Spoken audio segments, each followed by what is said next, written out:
Hi and welcome. I thought I'd break part 2 up into 2 parts, mainly because the person I'm getting to do the K-lining is actually away on holidays for 4 to 6 weeks, I think. So in this particular instalment, what we'll do is we'll take the valves out of the head and we'll have a look at what wear there is in the guides, if any.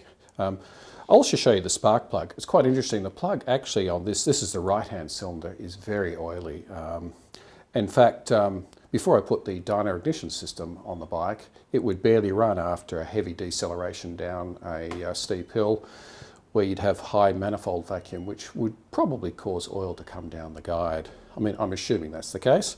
It could be something else, but we won't know until we take those valves out. Now, you can also see from the combustion chamber that it too is particularly oily. I mean, this isn't sort of a dry build-up of carbon. This is a very oily carbon in here. Well, let's start the process. Now, to get the valves out, you need a valve compression tool. I've made this one up myself. It's actually just a sash clamp with a socket welded on the end here that's had half of it cut away. Quite a simple little tool. You can buy tools with similar function off eBay or elsewhere, but I just had this clamp lying around, so I just made this up for this particular exercise. So let's get into it. Okay, we'll do the inlet valve first. I'll just wrangle this valve compressing tool on. Hopefully you'll be able to see what's going on.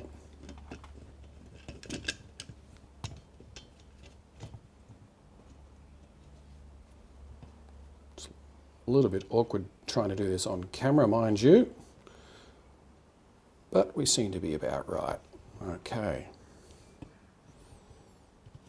We just tighten her up, and there'll be a bit of a crack when it breaks. The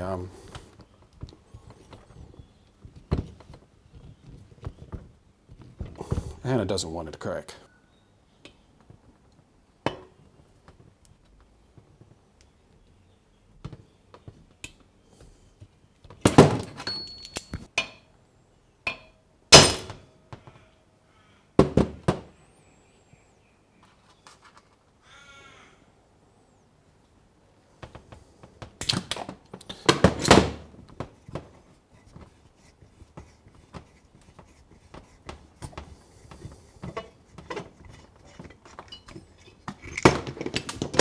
That one didn't quite go as planned.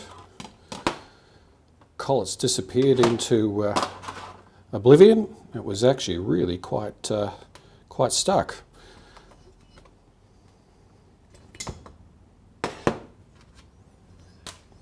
Now let's try the exhaust and see if that one will go to plan this time.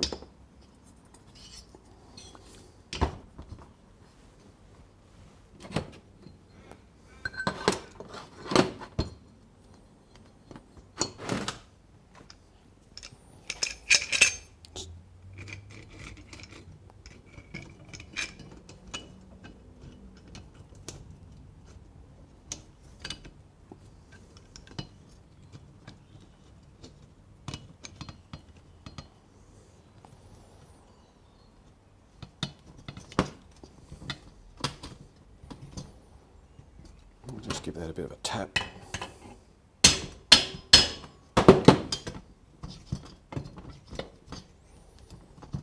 Tool slipped off, so I'll just rearrange that.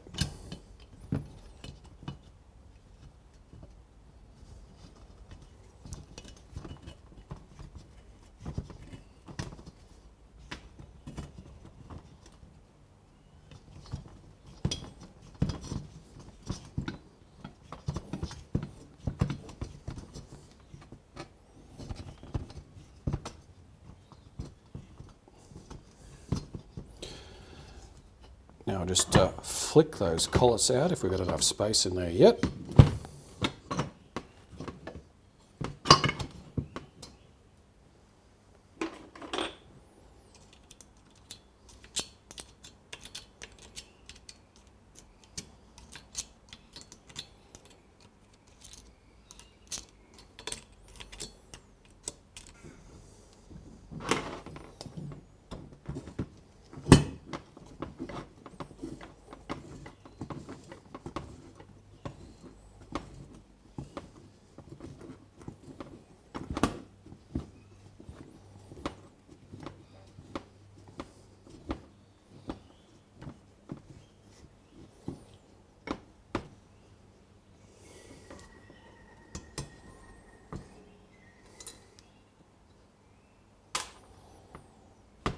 Didn't allow enough clearance on that, did I? So just pop that off in a spring.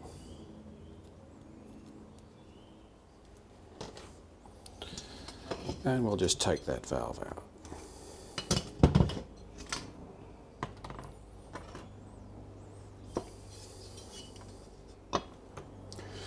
That didn't go quite to plan. I obviously need to make some modifications to my valve removal tool. It's not quite perfect yet, but it got the job done. Now let's just have a look at the wear on these valves. Not quite sure the best way of doing it, but we put the exhaust valve in. You will notice there's a little bit of movement fore and aft in this direction.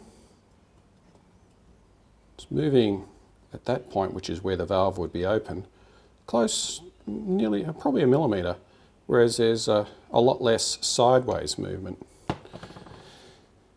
If we grab the inlet valve,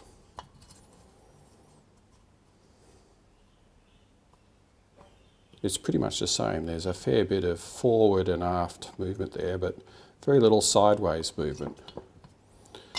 Now the valves themselves don't actually look that badly worn, so they may actually be reusable. I'll have to measure them obviously to make sure and to see what sort of wear there is on these, but they look pretty good. Yeah. I did the left-hand cylinder off camera before I did the right-hand on camera, and that went flawlessly. Absolutely nothing went wrong. The valve compressing tool worked perfectly. It just sat nice and centre on the top of both springs and popped both valves out without an issue. But you know, it just goes to show you do something on camera and everything goes wrong. Fortunately, nothing was damaged when I popped the springs off on the right-hand cylinder. And at least I could show you the wear and tear on the guides, so that in the next part we'll cover the K-lining process. If it is possible to film that, I'm not quite sure whether we'll be able to film the K-lining process or not. Just depends on whether it can be done here or I have to send it off to be done. Oh, one of the other things that I'll probably also need to do is the rockers will probably need to be reprofiled. Because they've sort of worn on the tip here where they sit on the top of the valve stem. They run through an arc on that curved surface there. And over time they wear, and that causes a flat spot there, which can put extra side thrust loading. So if and also makes it difficult to check your clearances if there's a pocket in there. So we'll look at the wear on here when we get the K-lining process done on the guides and see if we need to get these rocker arms reprofiled as well. So that's just another little job that will probably need to be done before I can reassemble anything.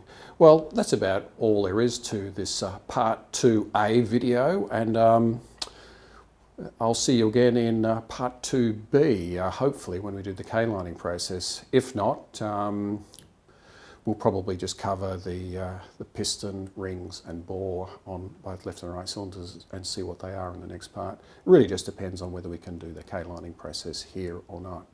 Okay, I'll catch you next time.